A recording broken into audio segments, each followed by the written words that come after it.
If the Minnesota Vikings can just get a couple of particular things right, they might just be able to pull off an upset today. And you don't have to take my word for it. It is Crossover Thursday with Locked On Eagles here on the Locked On Vikings podcast.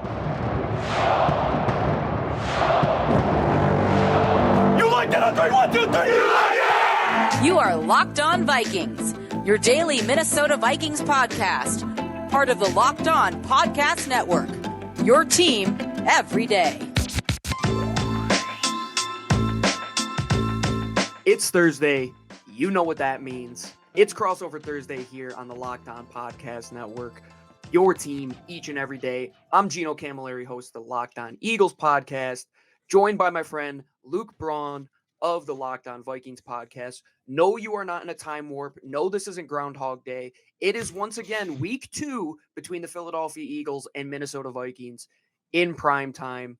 Luke, we know what Minnesota did last week. They played Baker Mayfield, and now they're playing the Eagles once again. And I think both of these teams are in a spot where it's almost like a must-win. The Eagles are injured. They're banged up a little bit, coming off of a win that they almost let slip away. And Minnesota, I'm sure you're feeling the same exact way. They got to come into this game and perform. I think the Vikings are under more pressure because they could do the 0-2 thing. And the 0-2 thing doesn't have the same potency it used to. Now that there's a 17th game, there's one extra game to kind of make up for it. I think it's more of an 0-3 thing, but the Eagles won their game. That's what matters. Much as there was to be concerned about, I guess, but I guess I should probably ask you about that. The Eagles still, they blow this one, they're 1-1. The Vikings could be the first 0-2 team 4 days into the season. That would be a pretty bad stinger to go into a half a bye with. That's the thing. And walking away from that game, it's like you left so much meat on the bone. Very similar to week 1 last year, where the Lions came within 3 points in a 38-35 shootout. And the narrative after week 1 was, oh, you just beat the Lions. And it kind of feels like that again. You just beat the Patriots. But as you said, a win is a win in this league. And the Eagles have been in this situation in the past. I think to the 2018, 2019 team, people on our stream know that they let up so many different spots where they're up in games, especially against Tennessee and Carolina. They had double-digit leads going into the fourth quarter, and they blew those games. And to see them win that game against New England, it just feels like a breath of fresh air that even when Jalen Hurts, your best player, puts up his worst EPA performance in over a calendar year, you can still walk out and win that game. But now going into Thursday night, you're coming home with a lot of expectations, but you're going to be out multiple starters, and your offense is coming off of a rusty week 1. A win is a win, but the turnaround is really what matters. And this Eagles team has done a good job over the last 2 years of turning things around under Nick Sirianni after that slow start a couple years ago, starting 2-5. Now it just seems very similar. You're in the exact same scenario you were last year, Luke, excuse me. Get my co-host mixed up here. But you're playing primetime Kirk Cousins, which, if you look at statistics, hey, Thursday night Kirk Cousins is different. All right, he's never lost on Thursday night. Give us a story on Thursday night. There you Kirk go. Cousins, then. It's a Monday night's the thing. It's also a completely insane split. If you want to, you're splitting like 3 games versus 6 games. The Kirk Cousins story, though, against the Eagles, outside of last year, it's been a lot of success.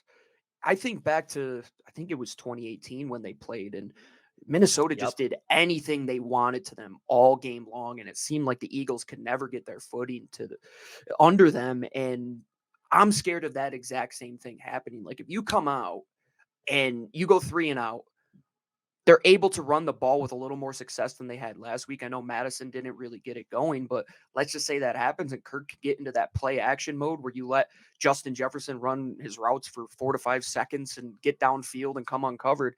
That's when they can be lethal. From a storyline perspective, is that what you're looking for? Your offense to come out and go toe-to-toe with an offense that should look to come and turn it around in week 2? They need to find a way to get something sensible out of the run game. They can't be throwing away downs when they run the ball like they do. Like what happened a bunch against the Buccaneers. It was just really, really inconsistent. And it wasn't the same guy every time, everybody made mistakes. Bucks have an insane front. I mean, with like Vita Vea and Right. linebackers, it's crazy, right? So you can kind of say, okay, well, maybe an easier matchup, but it's not like the Eagles are bringing scrubs, man. Like, Yeah, no, I know. they got a bit of a defensive line too. So if you talk to Vikings fans right now, Vikings fans are like deep in the gallows. They're going, oh my God, we're going on 2. We're going to get blown out on primetime by the Eagles again. And I think just because of what happened last year, because we were so high coming off of blowing out the Packers, we weren't even favored in that game. Like, that they were supposed to be this like kind of mediocre thing again, and the Packers were supposed to be the second coming again, and we kicked the crap out of them, and we went, oh my God, this could be something real. And we were super high coming into that Eagles game last year, and then we got our doors blown off, and then we went, oh, okay, cool, we are bad. And I think everybody in Minnesota is expecting the exact same thing, to go, well, that was our chance to get a win, now we're going to be 0-2, hope this isn't too painful. Like, that's where Vikings fans are. And I think sometimes when you're in that place, I don't know where the Vikings themselves are, but I think sometimes when you're in that place, that's exactly when things can turn around and maybe you can go toe to toe here. Look, Justin Jefferson's insane. I will say last year, there were a couple of games where Jefferson wasn't particularly productive, and I think a lot of it was schematic. I think the Eagles were the only team that actually manned him up and had success doing that. Some teams manned him up and gave up 180 yards. The Eagles manned him up with Darius Slay and had success with that. And that is a matchup with like, okay, how are you going to handle Jefferson? I got to ask everybody about, and I think we should talk about that later. But it sounds like, as much as, I mean, look, Eagles are 1-0. You sound a little disappointed. I'm a little disappointed. And yeah, this is a game where every week's a reset, you know? Mm-hmm. If y'all come out and beat the Vikings, you are not talking about barely beating Mac Jones anymore. It's never going to come up again. Right. If y'all come out and beat the Vikings by 30, you're going, okay, yeah, we're fine. And then you're probably just laughing at the Vikings. And if the Vikings come out and pull an upset, we're not talking about losing to Baker Mayfield anymore, right? So somebody gets to get some kind of monkey off their back here. And that's the thing I'm worried about the most. And you're probably saying, like, oh, they won this game, right? They come off of a Super Bowl where they performed well, a great season. And the thing that makes me disappointed was the expectation. And as you said, with week 2 last year, you blow out the Packers, right? And you're like, oh, now we have expectations. Now we are expected to go out and win.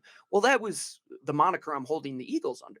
When you see what they did last year, right, even not playing in the preseason, you're expecting them to perform. Yeah, you should pick up where you left off. Your offensive line should not cumulatively rate at the 20th best pass block win rate in the league. That should never happen. That's your best unit on offense. Dallas Goedert should never have one. Yes, if you look at ESPN, PFF, they all. Is it the thing Ben Baldwin just posted that like aggregated it all? And so the Eagles struggle. Does that track? Did they struggle to protect? Oh, definitely. Yeah, no, there were times.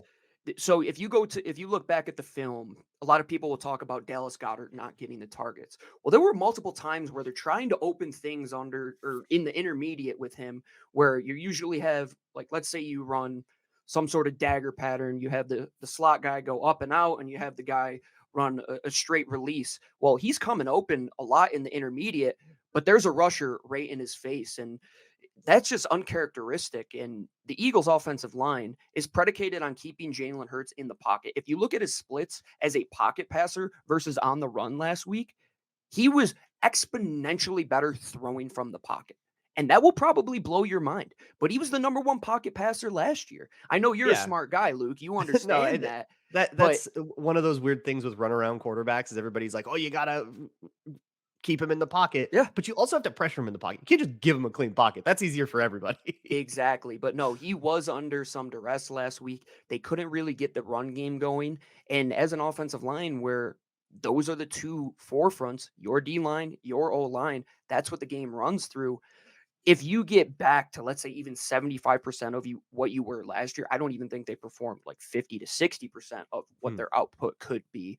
Then you're talking about seeing success. And we were talking about 35 plus point outings all off season long, and you're up 16-0, and your offense doesn't score a touchdown in nearly 3.5 quarters. That's when the questions come into play. And that's the expectation element of it.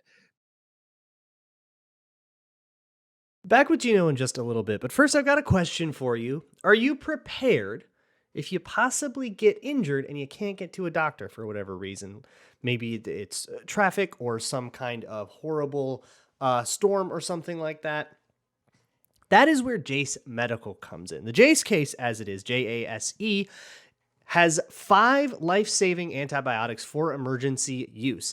And Jase Medical has a simple online form, and in some cases, maybe a quick call with a board-certified physician to get on, and they can give you ongoing care from physicians on any treatment-related questions. Don't be caught unprepared in a situation where having the right supplies at home could very much be the difference between a bad situation, maybe getting a whole bunch worse. So you can go to jasemedical.com, that's JASE medical.com, and use code LOCKEDON to save more than $360 on one of these things. You can get these life-saving antibiotics with Jase Medical, plus an additional $20 off. Once again, that is code LOCKEDON at jasemedical.com. All right, everybody, welcome back to Crossover Thursday. Gino Camilleri, Luke Braun, Locked On Eagles, Locked On Vikings. Once again, you're not in a time warp. This isn't the episode from last year, week 2. This is Thursday. We're in 2023, week 2. The 1-0 Eagles coming off of a 25-20 victory over a team which I thought they should blow out. And I think Minnesota thinks that they should have won that game as well. Here we are once again, week 2. Let's talk about the big storyline, Luke. I think everybody is coming to the main event. Everybody's going to watch Slay, JJ versus Slay. It's the matchup we Slay's all been a want to Viking see. killer his whole career. Go back to Detroit. He has. And yeah, that's funny because against Devontae Adams, he's horrendous. So it's like against the NFC North, his spreads are either he dominates or he just gets taken advantage of. Those guys know Devontae each Adams other. does. That's what's kind of fun about it. Slay has known Adams for their entire careers, respectively, right? Like, yeah. Yeah, So now they're he gonna is. know each other. And when you know each other that well, look, the NFC East knows this. When you know each other that well, it sort of takes the priors out of the window a little bit, and kind of Always. anything can happen. That's why you get, major upsets. Like I'm thinking about like the Browns-Bengals game last week, like that kind of thing will happen when you know each other really well. I wonder if you're just in like a quarter, half kind of world, you just put the half side to Jefferson and just call, like, I think it's the same call that it was last year. It'd be Zeus 18. Which is half safety to the side of wherever 18 is, and then quarters to the other side. And then you have to kind of say, all right, we'll make TJ Hawkinson or Jordan Addison beat us. But we didn't have either of those guys last time we played. Yep. And that's been the mission of the Vikings, has been to find a counterpunch when teams put a half safety over Justin Jefferson. Can that guy be Addison? I think he got open a lot last week, but there was pressure. There was problems with stunts. Can that be TJ Hawkinson? It was in several occasions. Mac Jones threw for over 300 yards. I think we have a more prolific passing offense than the Patriots. So what happened there? And is there something there that the Vikings can see and exploit? So I will say those numbers are definitely a little bit extrapolated when you look at the context of what that defense had to go through, because there was a stretch at the end of the first half where the Eagles offense went 4 straight drives of 3 and out, which quite literally never happened one time all of last year. So the defense, we had like 4 games like that last year. Man, there were times, trust me, as an Eagles fan, I've been there before. I went through Sam Bradford, and you did too. So who among us? Yeah, who hasn't, right? Sam and Jalen Rager, those two guys. Yeah, we'll live through Sam Bradford, Jalen Rager. But no, if you look back at it, Jalen Rager, Eagles, who was in New England, he's on the practice squad over there now. Oh, he was, and yeah, we just won a Jalen Rager revenge game again. Oh, heck yeah, man. We're on the revenge game tree here right now. But no, getting back to seriousness and players that can actually play ball. Mac Jones, he did a great job taking advantage of the middle of the field. And why was that? Well, one, the Eagles defense was on the field for a boatload of snaps. A boatload. Okay. And they were exhausted. And they were put into backed up situations with their special teams unit, with the offense giving them bad field position. Look at Jalen Hurts, where he fumbled the ball with 5 minutes left in the game in the plus territory around the 30. But the Eagles defense did a great job in contextually good situations. So like stopping them late. But in those areas where Mac Jones had a lot of success in that middle late part of the game to open up the third quarter, areas where it really mattered, it was we are going to take advantage of the size matchup we have. We have Hunter Henry, we have Mike Gesicki, Nakobe Dean goes out of the game, our number one linebacker. He has a walking boot. He's out for 4 weeks. The two linebackers we have behind him are Zach Cunningham, who was signed like 3 weeks ago and has just been a journeyman around the NFL, and Christian Ellis, who is a perennial special teamer, who actually had the green dot taken off of his helmet after Nakobe Dean went out because they couldn't get the defense on the same page, and they gave it to Reed Blankenship, who probably also won't be playing this game. So if you're saying TJ Hawkinson, go do what those guys did against 2 replacement level linebackers, a safety, and I don't know who it's going to be. It's probably going to be Justin Evans as your number one, who is not very good. Sidney Brown didn't play a single snap at safety last week. And Terrell Edmonds was playing free safety when he's a 5 to 10 yard box type of safety player. So the Eagles' middle of the field game plan was not very good. If I'm Minnesota and I'm saying, okay, Slay is taking care of what Justin Jefferson is doing out there, Josh Jobe is doing a good enough job with that half safety help, we're going to attack the middle of the field. I think that's where things really open up, because if TJ Hawkinson gets a head of steam underneath him and he's got to go win a route against Christian Ellis or Zach Cunningham, he's probably going to win 9 out of 10 times. And that's what happened. That was the story. We knew that if you took away the middle of the field, you beat Bill Belichick. That's what he does. That's what he's always done. And he said, I'm going to win the middle of the field. And that's why they were in that game. And frankly, the Eagles should be petrified of what TJ Hawkinson can present to this offensive game plan for the Vikings, because we know the front is good. We know the outside corners are good, but the middle of the field is the biggest in terms of surface area that you have to defend. And if you don't have athletes that can defend that area, losing those 4 guys in Chauncey Gardner-Johnson, Marcus Epps, Kaiser White, and TJ Edwards, it's already coming back to bite them within a week. Wow, I just will not argue with any of that. And instead, let's flip to I want to ask about one other thing. Hope I gave you enough on that one. Yeah. Oh, Vikings fans are going to love to hear all that.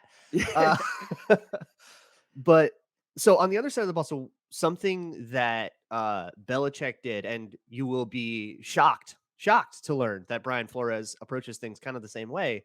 A lot of zero blitzing with off men on the back end, and it seemed to have a pretty strong effect on Jalen Hurts. You already mentioned some of the pressure, and hey, glass houses, the Vikings O-line had its fair share of problem as well. Tons of free rushers with all of those Todd Bowles blitzes they dealt with. But what's the adjustment that the Eagles are going to have to make against that? Because they're going to see the same thing. Flores is going to see all that work, and he's going to rush all of his fancy zero blitzes from their Bengal look, which is their 8 on the line look, off man coverage on the back end, and cover 0. So are the Eagles going to be able to generate explosives against cover 0, which is, I mean, that's the counterpunch, right? When you have no safeties, sometimes that can get killed over the top. Will the Eagles be able to do that? Were they able to do that at all versus the Patriots? I only saw a couple of plays, but it looked like that was that got him a little bit. I think the bigger issue for Jalen Hurts was going against that prototypical Rip Liz quarter style coverage, keep everything underneath in Bill Belichick's world, right? Because the way that it was working, they weren't motioning anybody on offense. They weren't doing those quick hitter type of plays to get that ball in space to kind of counteract that. Because if the rush is coming forward and the guys are playing off, you're thinking 3 to 7 yards. That's where I want to take advantage of. I would expect more motion in this offense this week. I think getting AJ Brown just like a free release, motioning across the formation, just a little sprint out to get him out on a little out route. Those are things you're going to have to kind of do, because Luke, if I'm positive you're going to be playing more man than you are zone defensively. Yeah, but maybe not press. So he might just get those releases. Yeah, so if you give him that free release, that's where I would be worried, because he does a very good job with those timing routes, and especially with A.J. Brown and Devontae Smith, 2 very good route runners. If you're not going to jam me, and especially a guy as big as A.J., who can get down and sink his feet as quickly, and Jalen could throw that ball on time, that's what I would be worried about. But if you bring that pressure and you keep everything underneath with a little bit of intermixing that off man, Sometimes you play at the line, show Jalen one thing before the snap, bring him back off the line, or vice versa. Those are the areas where if you make Jalen Hurts think for a second, and that the offensive line, which still gave him around 3.5 seconds to throw last week, if he has to get off his platform and run, that's what you want to see. It's crazy to say out loud, but Jalen Hurts just works better under the pocket. So you have to find a way as the Eagles offense to one, include more, where's my hot? They didn't do a great job at that last week. When you see the linebacker mugging up, they didn't really have a counteract to the hot route. They need to find that. They need to get the ball in space to DeAndre Swift quickly. If you see that defense pressuring forward, I'm going to swing that ball out to a guy who's extremely electric, who only got one target all of last week, and get Dallas Goedert involved. Their best play, in my opinion, is a tight end screen. Man, you get those offensive linemen going forward with the defensive line coming at Jalen Hurts with all that field ahead of him. Just those quick hitters. I think just getting this offense in a rhythm will open up those shots that they weren't able to get going because Bill did such a great job. We're going to wrap things up with Gino, but first, the sponsor of this Crossover Thursday, as with all the Crossover Thursdays, is PrizePicks. It's daily fantasy made easy.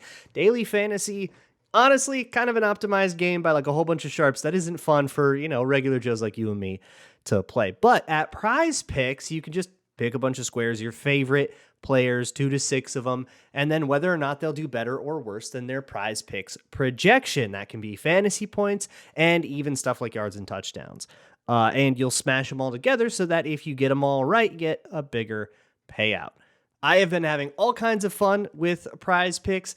We'll do on Fridays our prized picks with PrizePicks, obviously, except for the short week that's making things a little bit weird. But hey, if you can still play, you don't need me to do it. Go to prizepicks.com/LockedOnNFL and use code LockedOnNFL for a first deposit match up to $100.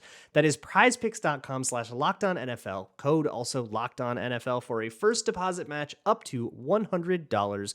PrizePicks, daily fantasy sports made easy. All right, everyone, welcome back. Luke Braun of Locked On Vikings, Gino Camilleri, myself of Locked On Eagles.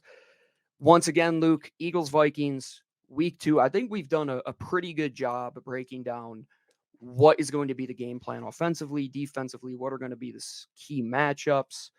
What, if you were to boil it down, are the 3 things Minnesota must do to win this game come Thursday night? I hate to be a cliche. I did it last week. I said fundamental football. Yeah, this one's going to be one in the trenches. How about that for a nice hackneyed thing? It's going to be the trenches, both sides of the ball. So there's 1 and 2 is the trenches. And then I think 3 is just going to be that they have to survive on the back end against like AJ Brown and Devonta Smith. I don't know why his name just escaped me. There's your 3. But I think the trenches is especially on the offense. The Eagles have some dogs. I heard about what Jalen Carter did. Should see it. I do. I will go see it. It's fun. Hopefully at some point before this game. But I'm aware, and the Vikings have to survive there. I am not looking for the Eagles have a better group up front than the Vikings do on their D line versus our O line. Like that is just a better roster than our O-line roster. So I'm not looking for them to go dominate. I'm just looking for them to survive. I think if they can survive, then they can set everything else up for the Vikings to kind of take advantage of where they do have advantages roster-wise. But they just have to survive. They don't have to win every rep. I'm expecting some amount of pressure, but I just need it to be sensible. And then on the other side of the ball, I think you do need to generate a little bit of disruption. Danielle Hunter is still Danielle Hunter, but Marcus Davenport he'll probably be questionable with an ankle injury. He was a game time decision last week. He didn't go. So we'll see what happens there. And then, they're kind of down to their depth. And on the interior, as much as I love Harrison Phillips, outside of him, it's like Jonathan Bullard, who was a rotational player last year, Dean Lowry, who's like a dirty work guy. And he's not really like the key to he's springs other people, but who are those other people? It's a group that I've been concerned about all offseason. And I would be concerned about looking at the names on the offensive line if you didn't tell me they actually are secretly bad now. So that's fantastic. So feeling good about that. The numbers will say it, but Yeah. let's see if they show up. Yeah, right. But yeah, we'll see who shows up. And then it's just a matter of like AJ Brown is going to have moments where the Vikings are doing a cover zero blitz. AJ Brown gets a free release. He gets to run whatever route he wants. How do you survive that? Right? Hmm. Is it going to be, I mean, are you going to put Byron Murphy one-on-one with AJ Brown? Are you all right with that size mismatch? Or is it going to be like a Caleb Evans who's CB2, who's in his first year starting? Who's going to do that? He's bigger, but he's also newer and less experienced. Although I'm pretty happy with the way he played last week. So I don't know. There's a few of those places. In general, survive where you're not the better player. You just got to like rise to the challenge and go toe to toe where in places where you're not the better player. And if that's the case, then it can become about what can Justin Jefferson do in this scenario? And I feel much better about the game coming down to that rather than coming down to can backup center Austin Schlottman survive Jalen Carter? Not feeling great about that one because Garrett Bradbury is probably out for this one. He hurt his back. New England did a pretty good job with 60% of their offensive line missing, but still, I'm going to counteract your point there and say the survival element, it's a real thing because it's almost like playing, if you've ever played Call of Duty Zombies, it's like, oh, we made it through wave one, like on to the next one. Like that's what it is with the Eagles D-line. It's not just Jalen Carter and Jordan Davis or Fletcher Cox, whatever combo they start with. It's Milton Williams, who might be one of the most underrated interior defensive linemen in the always have entire like sport. 10 deep at D-line. Like, We how got does like it happen? 12 of these guys. I don't know. insane. Luke, I don't know. How did I literally just It's want like the Vikings getting receivers. It's like just always. Yeah, For it's 60 years. They've always the had maniacal at least laughter the of top your 5 front guys. office when you guys got Justin Jefferson, and my maniacal laughter of how we got Jalen Carter of why is this keep Oh, happening? I'm laughing with you there, by the way. It Phenomenal. shouldn't. I can't It's believe unbelievable. Who we'll have to talk about this separately, but what do these teams not know that Howie Roseman knows? And he did a great job. But back to it, the survival element, it's like, oh man, we got to deal with Hassan Riddick and Josh Sweat, but we're going to bring Brandon Graham off of the bench, who's like still performing at a very high level. But the thing with that is that New England did a great job of counteracting is they got the ball out in 2.5 seconds out of Mac Jones' hands. If you could get the ball out and that rush, if their hands on them and they need like 0.2 seconds to take them down, that 0.2 seconds matters. If it was 2.7, 2.9, you probably have more sacks. If they can get Kirk Cousins to hold onto it a little bit longer, I think that's how you win on the defensive line and just keep bringing that pressure. But to me, it's how do you take away the middle of the field on a short week where you're potentially out 3 of your starters on safety, on linebacker. How are you going to take away TJ Hawkinson? Because you know the primetime fight. You know that Jordan Addison is going to have some good battles with Josh Jobe. But who's going to defend this guy? I'm confident the Eagles can stop the run. They have a lot of guys on that interior that did a great job of doing it against Ramondre and Zeke last week. But they didn't counteract Hunter Henry. They didn't counteract Mike Gesicki. How do you counteract TJ Hawkinson? I think he's the ultimate X factor. But for the Eagles offense, I'd say, like you said, win the one-on-ones. Byron Murphy, decent player.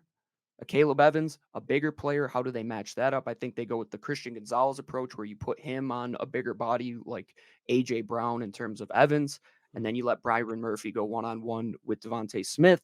But I'm still confident. Sides, actually. So that might be up to the Eagles. Okay. Yeah. So however the Eagles want to take advantage of that, I think win those matchups, but those guys are going to have to come out and succeed as well. And if they don't have time and Jalen gets off of his platform, that scramble drill will be huge. And who's good in that environment? The outside receivers. We'll see if the running backs can get it going without Kenneth Gainwell. We'll see if they incorporate Dallas Goedert, but it's those 2 all-pro guys on the outside, in my opinion. Yeah. And I think for Jefferson, the best way to stop Justin Jefferson is to stop Kirk from getting the ball out, right? Yeah. That was something that they struggled with last week. And I should mention, because I haven't mentioned it yet, the Vikings outgained the Buccaneers by like 100 yards. It wasn't even close. 3 turnovers. That was the game, right? Mm-hmm. So protect the ball. Like that's probably a bigger, like you have to protect the ball. You cannot do that again and expect to ever win a game. So yeah, that's the formula, man. And I think it's who survives the original punch and who has the best counter punch, because we know that both of these teams got dogs on the outside. They got dogs in the trenches. And we got dogs here on the mics here at Locked On Vikings. Let's go. So for me, Gino Camilleri and Luke Braun of Locked On Eagles and Locked On Vikings. Once again, thank you for joining us here on Crossover Thursday, part of the Locked On Podcast Network, presented by PrizePicks, your team each and every day. Make sure you tune in for the post game on both of our shows. We'll see you tomorrow, and best of luck to both the teams.